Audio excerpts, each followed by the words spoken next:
The question is, who doesn't like to have 40 winks? Hi, everybody. Continuing on with the August of 1999 Gamesmaster magazine, let's see what we've got here. We've got 40 winks. PlayStation, the previewer was Oliver Hurley.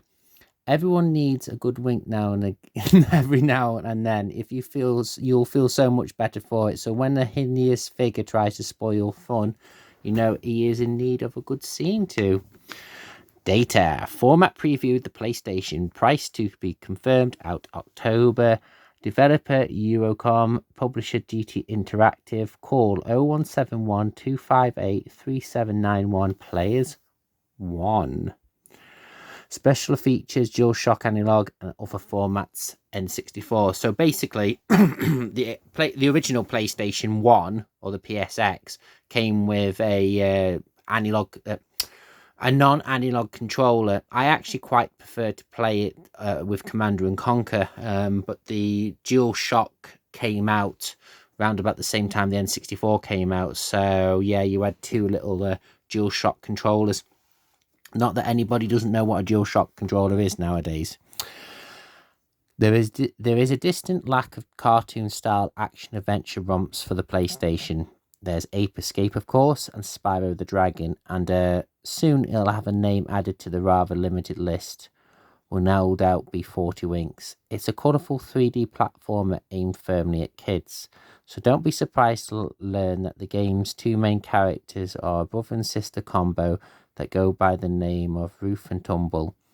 The plot entails a grumpy old man called Nightcap and his hapless sidekick Threadbare, who can't sleep because they live in Clock Tower, I should say. So Nightcap has to decide if he can get any shut-eye, then neither will anyone else. He doesn't play Eagle-Eye Cherry all night long, though. That would be far too obvious. Instead, he's decided to kidnap the Winks, little creatures that look like Furbies, and make sure we always have sweet dreams. He's transformed them into hoodwinks via vile specimens that give you nightmares, and only 40 Winks remain. So it's up to Roof and indeed Tumble to come to the rescue. That's how a computer game should be.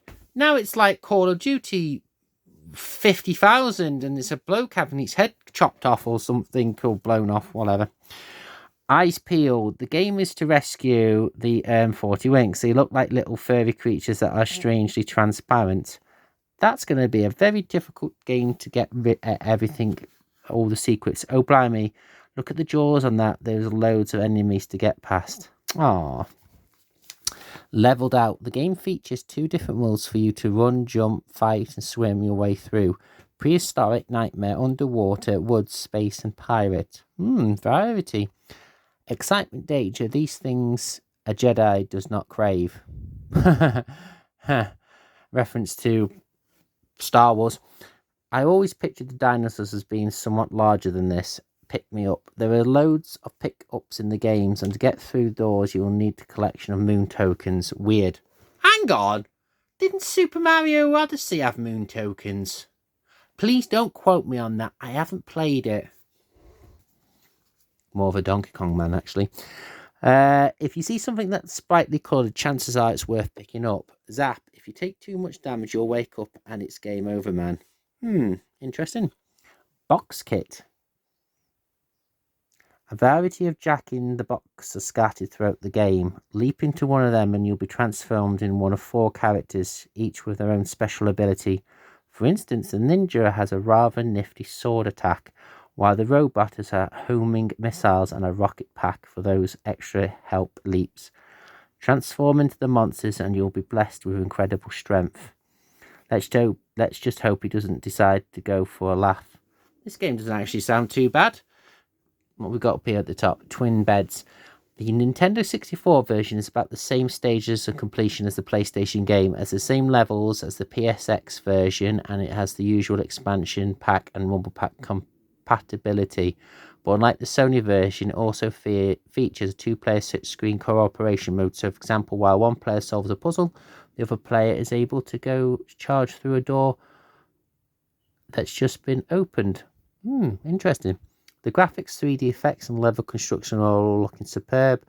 You just watch where you point that sword now, matey boy. Can't really see the picture. Despite the N64 ace range of platforming games, 40 weeks should compare well. Fair enough. Deep sleeping, maybe? As the old game takes place in Dreamland, it's not just too much good if you wake up. The number of Zeds you have to indicate how deep a sleep you're in. Take damage off an enemy and your Z rate will fall. Rating will fall, I should say. If there's one thing that you're sure to wake up, it's having dreams about the living dead. We're not exactly sure what sort of bird that is. Let's hope it's not just take a large dump and rough said. The underwater levels feature equally nasty advisories. The shark really doesn't look too happy. Alarming. An alarm clock called Wakey Wakey will appear if you're struggling to complete a certain part of the game. Here there is offers to offer hints, tips, and cups of hot milk. I'm Wakey Wakey, the alarm cock. That's my new face cut. My phrase done. Wakey Wakey. Night crawlers. There are plenty of slippery enemies to deal with: zombies, bats, spiders, skeletons, dragons, and aliens. So if it's a good idea to job one of them customers to make heroes invincible, for rough it's a jester, and for tumble a fairy, bless. He can sing, he can dance, he can juggle, he's indestructible. Unfortunately, Tumble's fairy costume is in 2 sizes too small for her. Never mind. Let's have a look at the first impressions. A waltz in the midnight kitchens or a bit of a snooze. Initially, I was rather doubtful. I can't even speak that word. About 40 winks. The PlayStation doesn't exactly have a great legacy of platformers, and having to rescue the little creatures that stop you from having nightmares does sound a little too silly, but while the storyline does verge on the ridiculous, you shouldn't let that put you off. 40 winks is looking mighty fine. Developers has placed an emphasis on making the game fast moving, so you don't end up spending ages just exploring the same area. It's suitably bright and colourful, and the scrolling is very smooth. Graphically, it looks superb, and it boasts some very attractive backgrounds and scenery. It also squeezes in plenty of novel ideas that should keep things from being just another run-of-the-mill platforming game. The leaping into Jack in the Box and being traumatized into a new character, transformed into a new character, I should say, with extra abilities is an excellent touch. The one problem is that the game may be lacking in depth and longevity. There are only 18 standard levels, although there is a racing sub-level and additional boss level for each of the 6 worlds, but most of it's still a case of running, jumping, and swimming around the place in an attempt to collect power-ups. Good cop, bad cop. Good cop. All the ingredients to make this one of the best PSX platformers. Romps, curtsy plot, and characters may put off some gamers. Where's it at? Everything is needed some further attention, but GT are working hard to tidy up. Scheduled to release at the end of October. We'll review the moment we get our mitts on this finished copy. It doesn't sound too bad of a game. Like I said, at the time, the PlayStation was really innovative, I should say, that for games. So they literally just threw out everything just to see which obviously took. Obviously, games like FIFA took. Medal of Honor obviously didn't sort of took. And then obviously Tomb Raiders and Gran Turismo's came along, etc. But this, kudos. I've got to say, might have played it on a demo disc. They were basically from the sister publication of Gamesmaster called Official UK PlayStation Magazine, and they used to have a demo disc each copy. I think they pretty much ended, I think maybe in the PlayStation 3 came out, or the PlayStation 2.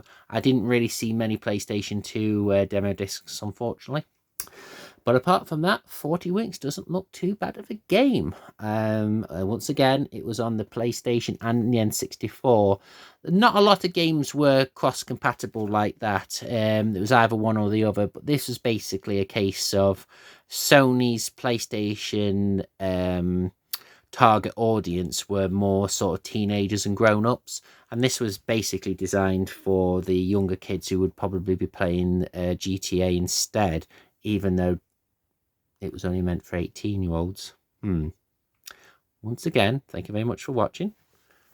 in my next episode will be an N64 game which I cannot pronounce at the moment.